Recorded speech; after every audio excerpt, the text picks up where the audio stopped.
Hello, you wonderful people, and welcome to another episode of Not Too Comic Book. This being a show where we talk about TV shows that are adaptations of comic books. For today's episode, I'm going to talk about the season premiere of Doom Patrol. A great season premiere.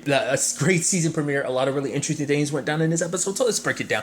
Obviously, we're literally picking up right where season one's finale left off, and it didn't click in my head to think about. I guess because I rewatched season one because I'd forgotten, but I forgot that they were small at the end of season one. So seeing Cliff small in the trailer, I just thought oh, he got shrunk. I didn't realize right, we're still dealing with them being shrunk after the leftover. Because I love that it's oh yeah, Dorothy's kind of narrating oh, here's Cliff, here's here's Rita, here's Jane, and here's Vic, but she doesn't say anything about Larry, and then it's all right, because Larry's still big, so it's a different circumstance. But I did like kind of that introduction, because there's still a lot about Dorothy. Obviously, maybe we'll learn more over the course of the season, but we never actually found out whatever happened to her mom. The last time storyline wise that we've seen was when Niles had to leave her behind. That's the last interaction we've seen between them. So that was 1916, but then his daughter's in the Dorothy's in the circus in 1927. So there's at least 11 years of okay, so what happened in that time frame? Did they find her because it seems like they found her eventually, and I guess they ended up maybe killing her or whatever and taking Dorothy. I don't know, maybe she was trying to defend Dorothy and ended up getting killed in the process. Assumptions I'm making, but it was interesting when we got introduced to Dorothy, because we find out kind of understanding what her powers are. It's basically her imagination, that basically the creature, because we learned it's the kind of furry antlered creature that her mom could summon too, and I guess it's it's almost like a guardian of theirs. I think she names it Herschel. So we saw that thing, and because basically she's no, you do stuff, and because it's basically she's put on display as part of the circus and stuff like that, and it's Herschel, do whatever you have to do. The sooner you get it done, the quicker. But then Herschel looks at something in the crowd, and my bit though was it must see Niles. So I was Niles must be coming to the rescue. But then the other people start attacking Herschel, and obviously a voice comes to her telling her to make a wish, and she does, and the entire tent full of people get slaughtered except for Niles. And I'm wondering, when they saw each other, did she recognize him as her dad, or was it just oh man, this is someone that survived everything that just happened? But nevertheless, it's everyone trying to get adjusted to this new situation of being shrunk. I love that they're literally all living on that little town set that Cliff has. Each one of them, because obviously, and I love that it's the thing of it's enough time has passed where it's we're still dealing with such enough time, while also a little enough time has passed where everyone's still dealing with the ramifications of we still haven't fully dealt with everything. The discovery at the end of last season of wait, Niles is responsible for us all becoming what we are. So each one of them is kind of still dealing with stuff their issues weren't 100% cleared up. For example, it seems I'm assuming this season Cliff is going to deal with a lot of father issues. Obviously he has a whole complicated thing of not being a father to Clara, and that has to deal with his own dad, because obviously he even referenced it last season oh, he was almost kind of doomed to repeat his father's history, because what was his father? His father was a cheat and stuff like that. So it's it was almost set in stone, I'm going to end up the way I did. And we kind of see that, obviously it's oh yeah, you and mom, you have your issues, so we decided you shouldn't be at the wedding. And so he's basically saying oh, it's only going to last 1 year, because at the end of the day, all you have is your own self-respect or something like that. Kind of basically oh, you're not even married yet, and you're already letting her run your life. It was interesting. So, which, I guess you can make the argument it's kind of sad, because Cliff's life did kind of fall apart after that. Eventually he did cheat and all that, and just their lives became what it did. Jane, on the other hand, is still, well, let me finish up what I was talking about. Like I said, I think that's going to be the thing for Cliff this season, is balancing him not really being able to be a father, and kind of dealing with his own kind of dad issues as well, and just kind of how that kind of influenced him. Plus, once again, still the whole Clara situation. We don't know how that's going to potentially play out this season. So that's kind of, on Cliff's side of things. I had started on it, but let's circle back to, what I was about to start with. Jane, she's still taking that drug that basically kind of clears everything away. And obviously Hammerhead's getting on Jane about the fact of the matter is, it's like, no, you need to kind of get your shit together. Like, this isn't about me. This isn't about you. This is about Kay, because that's what they all exist for. They all exist to play a certain role in protecting Kay. They all play their role, and Jane's kind of put hers to the wayside.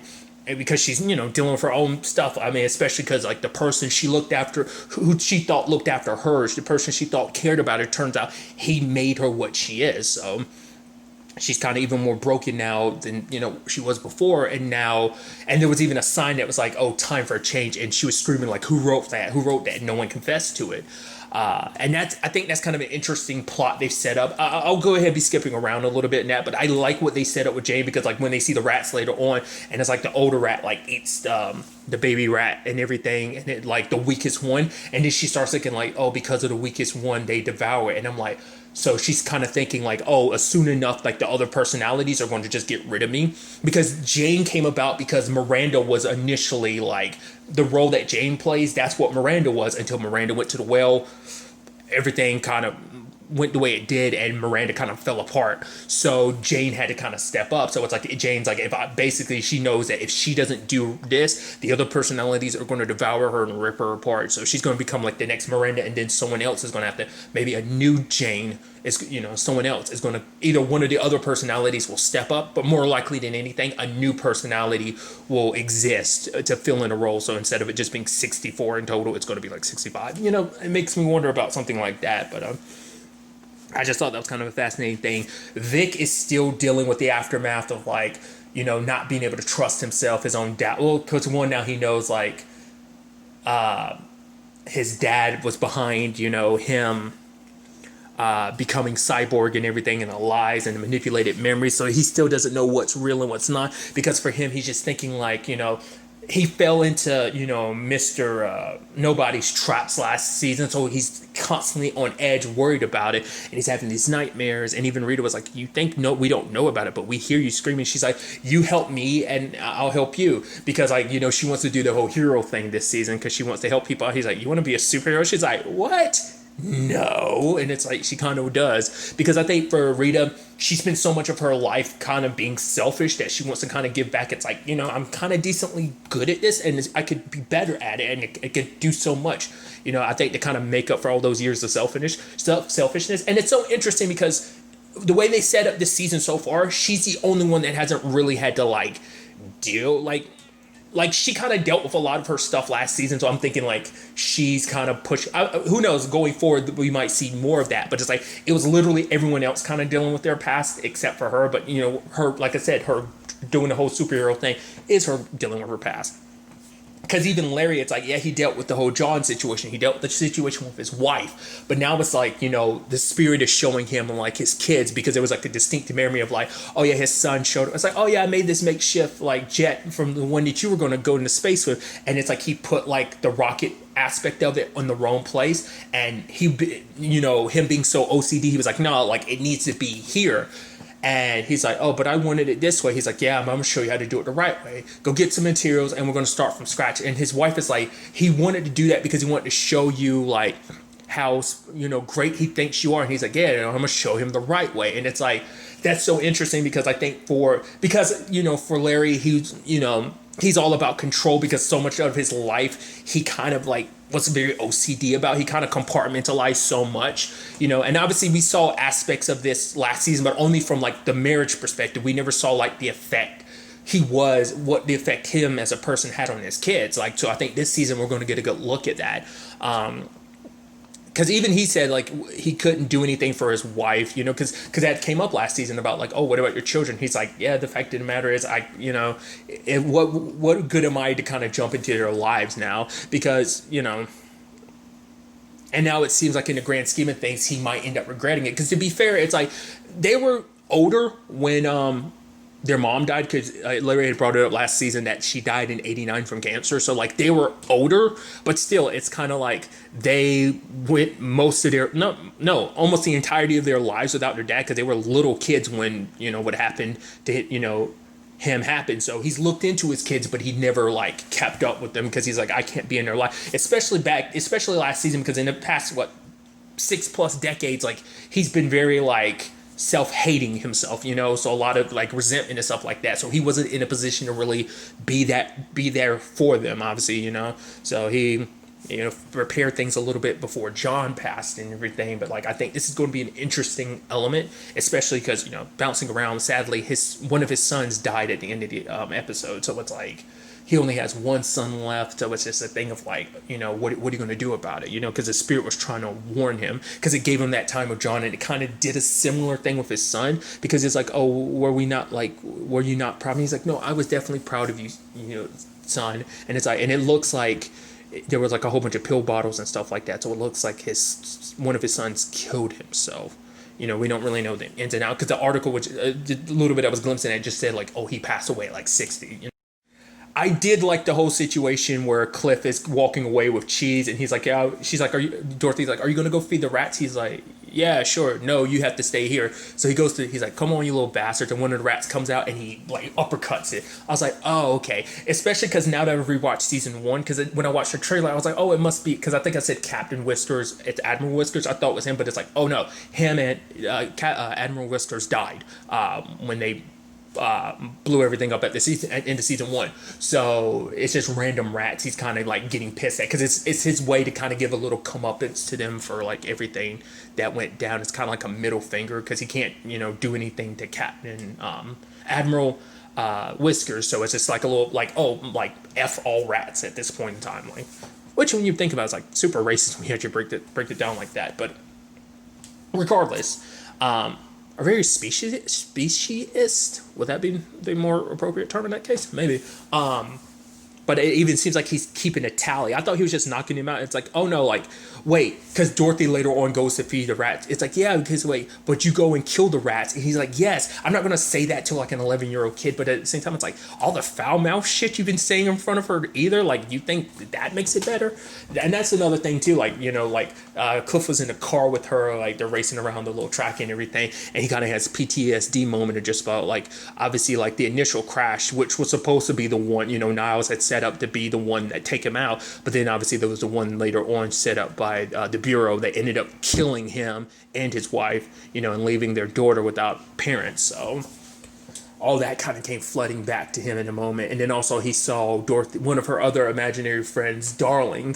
Very interesting design, the whole mirror face. I'm because that was interesting too, because like she actually went to Jane. She was like, oh yeah, like I have people in my head, like you have people in your head. So like there's a little bit of, and I'm wondering, was she able to, did she just know that because maybe Niles had brought it up, or was she able to kind of sense it? Like, is there some level of like, because I have people or imaginary friends, like maybe I can tap it. Like I'd really like to know the full scale of what her powers are, because I'm sure like her imaginary friends are just a manifestation of her powers. I'm curious. I mean, could you make the argument like, I mean, because Jane's things are manifestations of like her psyche being shattered, like that's what that is. But I'm curious, like, since Dorothy's a little girl, she manifests this power, she to kind of understand it and have fun with it as a kid. She manifested them into creatures like Darling or Herschel, or even the giant spider. And then there's the one that's like, I guess, the dark side of her power, which is like a wishing one. Like, it's kind of like the dark side being like, oh, make a wish. And I'm like, that's such, I guess that side of her is almost like a djinn, which djinns are kind of like more like fucked up genies in a sense. But regardless, I thought it was interesting when Kip's name gets brought up, because like Rita's like, we don't need a science perspective to this, because it wasn't just science that led us to this situation, so call in Kip. But he's like, Niles was reluctant to do it. I'm like, why are you reluctant to bring him in? I guess it's because at the end of the day, he knew there was going to be a steep price for this. So, and I thought it was kind of interesting, the summoning ritual, like bleeding on like that guitar, him singing and twirling the umbrella, and Kip comes in recording him. It's like, oh, I love it when you sing. So it's like, all right, to kind of undo all this. And it's like, oh yeah, like, oh, do they all know? He's like, yes. Mr. Nobody kind of laid the groundwork. I ended up telling them the full truth about everything. So obviously they're pissed at him, but for him, he's like, I still want to do all I can to protect Dorothy, because he even tried to go to Jane to be like, oh, can you give me some of that drug? He's like, I'm not here to like judge you or anything like that. I just need that to, take care of Dorothy. And she's like, oh, it's for her and everything. So I think Jane hearing that probably made her resent him even more. Of like, no, well, for one, it's like, I need it more. Like, I'm sorry about you and your kid situation, but this is about me. I'm not trying to do anything to help you. And her probably, him saying that even more is probably more effed up, because it's like, well, because you were going to send me off to that house that the Doom Patrol is in, that, you know, that whole place, and then you're just going to send me off there. So it's even more of a middle finger, you know, because it's like, well, he kind of did the same thing to he did that to Dorothy, but like, I guess her situation is a little different than Jane, so maybe she looks at it a little differently. I don't know. Speaking of Dorothy, like I brought up earlier, I talked about it, but like when because it was almost like this adorable moment. She's like, oh, just like, oh, look at the rat. It's got all these babies, which at the same time you're like, kind of makes you feel a little more fucked up. The fact is that like, God, Cliff has been killing a whole bunch of them, but it's like, oh, this is the mommy rat, and it's like, oh, there's a baby, and then it does the whole eating the baby in front of it, and like love, like even Cliff is like, holy shit, that's crazy, and even like Dorothy's like shocked and traumatized by what's going on in front of her. You know, she is still a little girl regardless. So I just thought that was kind of a really severely effed up situation. But circling back to the whole Kip situation, it's like, all right, to make this whole spill thing happen, to kind of reverse and make them big, it's like, it's going to cause two things, potentially the necklace around Niall's neck, as well as the painting that's got Beard Hunter and Mr. Nobody in it. And I was like, the moment he was like reluctant to give up the necklace, I was like, is that what's tied to your? And then later on, it's kind of hinted like that's what's tied to his immortality. Like whatever immortality he found is connected to that necklace. So now he's going to be aging and dying. Like I doubt it's going to be like I'm curious, is it going to be a thing of like time? The time that he stopped, will it eventually start catching up to him super fast? Or, you know, will it kind of be all hitting him all at once over a certain period and just get faster and faster until he dies? Or is it just going to be a situation of going forward, he's just going to age like any normal human being? Which is definitely going to be interesting, because it's so interesting, because Niall's whole thing is about he wants to live long enough to at least one day longer to his daughter, because obviously he sees how dangerous she can be. It's about protecting her, but also protecting the world from her, you know? Even to that point, it's like, you know, you can't listen to the voice, send like the one that was like make a wish. He was like, send it away. And she's like, I can't. And he's like, do it or I'm gonna lock you up again. And then all of them disappears. And it's like, oh, that's sad. Especially because he was getting on, you know, Jane and Cliff about all the mad shit talking they were doing about, you know, that they were doing about Dorothy, because of the way they were kind of treating her. To be fair, it's like they were kind of lashing out at him, and even to the point, like, you know, I even love that at one point, it's like, oh, how can you treat like a little girl like that? And it's just like, you don't know all that I've been through for her. And then Cliff was like, whoa, do you really want to talk about who had it harder between you and me? And the chief can't say anything, and he's like, yeah, I thought so, you know. So they are obviously they're all still really, really pissed at him. So it seems like maybe Larry and Rita seem like the most not as pissed at him. Victor's kind of dealing with his own thing, but definitely Jane and Cliff are the most resentful towards him for their own very different reasons. Obviously, Cliff with his family situation. For Jane, it's because she looked at the chief as family, though he was your friend, and it's like, wait, you're the reason why I became what I became. Like, in her eyes, it's like, I'm a monster.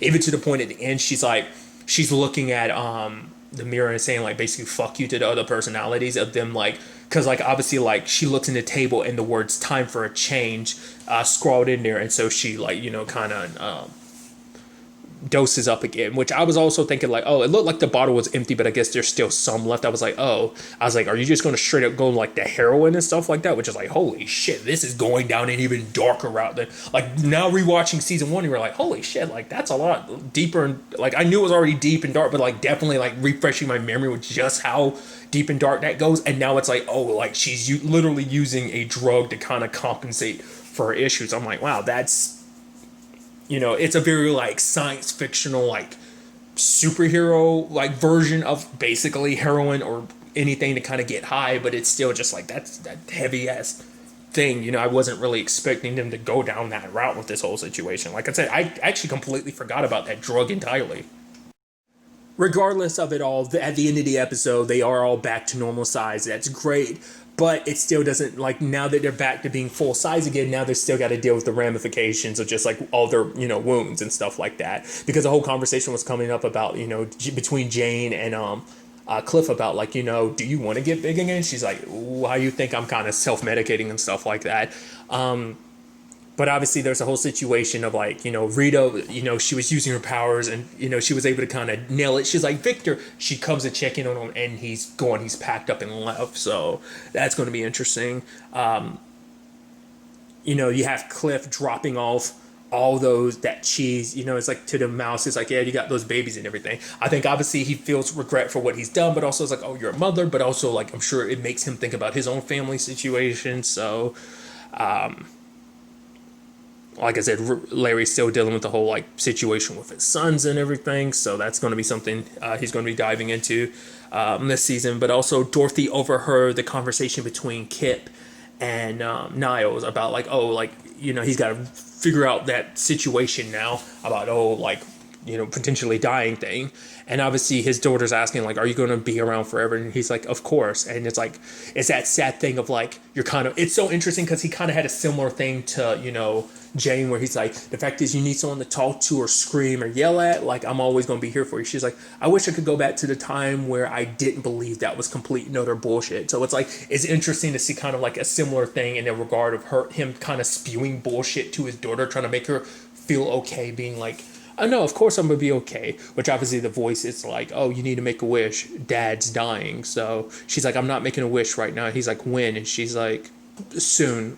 Probably wants to see how things play out before she goes to the trouble of making a wish. So set up some very interesting stuff that, I'm really curious to kind of see how this all plays out. I brought this up when I was watching the trailer, but, like, I do believe, like, they're setting Dorothy up to be kind of like the main antagonist, like the very, like, unfortunate antagonist, because she's a girl who has all this immense power, who's just trying to, have fun and probably try and find a way to save her dad, and just misfortune kind of ends up happening. And it's just kind of almost an interesting parallel to the Doom Patrol being the losers that ended up trying to do good and just ended up making things potentially 10 times worse in certain regards, so it's almost like very befitting in that regard. So I am ultimately very interested to see where all of this ends up taking us going forward into the next episode. I am aware, I didn't know this, but I have recently become aware that they have released 3 episodes. Like, the first 3 episodes were released. I've only seen the one because I'm watching these one at a time. I haven't watched the other 2 yet, so I don't even know if they're going to go up today. Probably not. At the time of you hearing this, it'll probably go up maybe Saturday and Sunday, or maybe they'll both go up Saturday. I still haven't decided.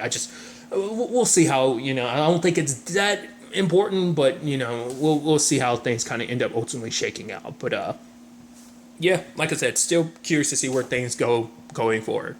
But really, that's all I want to talk about. Until the next time we meet, be happy, be safe, live life to the fullest, and enjoy it. Good day, and goodbye.